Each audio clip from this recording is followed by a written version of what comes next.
Hey, Daily Dosers, this is Pastor Larry here, and this week we're taking a look at grief. In fact, we're calling it good grief. What in the world is that? Well, there is a time and a place to rejoice and a time and a place to be sorrowful. And I think sometimes as Jesus followers, we have a hard time with being sorrowful part of it. Well, we feel guilty when the grief lingers on. Maybe you've been in a life group where you've shared something out of your own life or somebody else has shared.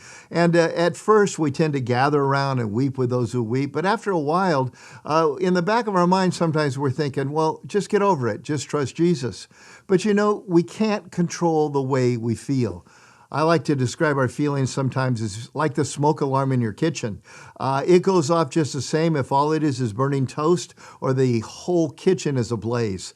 And that's what our feelings are. And we can't control our feelings, but what we can do is we can control whether or not we're going to dwell on them, whether or not we're going to feed them, whether or not we're going to let them become our destiny rather than just part of our journey. And I want to remind you that part of the reason we struggle sometimes with the length that grief sometimes stays with us or stays with others is because we misunderstand faith.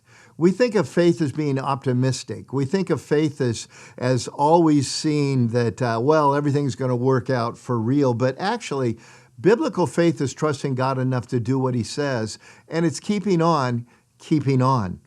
Think of the grief Jesus felt in the Garden of Gethsemane, where he prayed, is there any way, and 3 different times, Father, that you can take away this cup that is in front of me, please do so.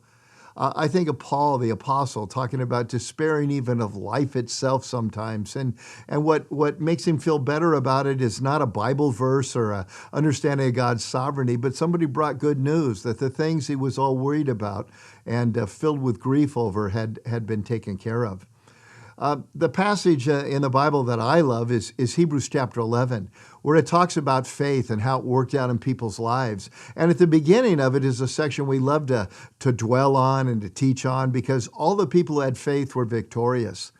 But at the end of Hebrews chapter 11, it talks about a bunch of people who were not victorious, who suffered persecution, who had to spend their whole life as a fugitive on the run. And then it says this, these two were commended for their faith, just like those at the front, those at the back were commended for their faith, and they received the same reward. You see, because faith isn't what we normally picture it as during times of sorrow and grief and despair or worry and even panic when they come upon us. Faith isn't marching through everything okay, like a soldier or let's say a horseman all dressed in white and not a scar on him, not a shade of dirt, just marching through with victory. That's not what faith is.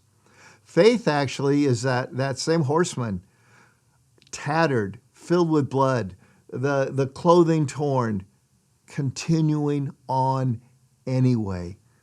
You see, faith isn't unmarked. Faith is scarred up and continuing to keep on keeping on. And it's there where we find ourselves in times of grief.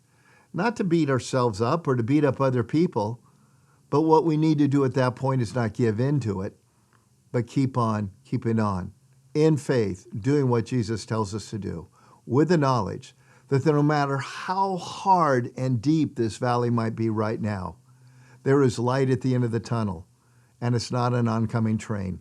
It's the real light of our Lord's deliverance. Grief, it's a stage we're going to have in this fallen world, but it's not a stage we have to live in the rest of our life.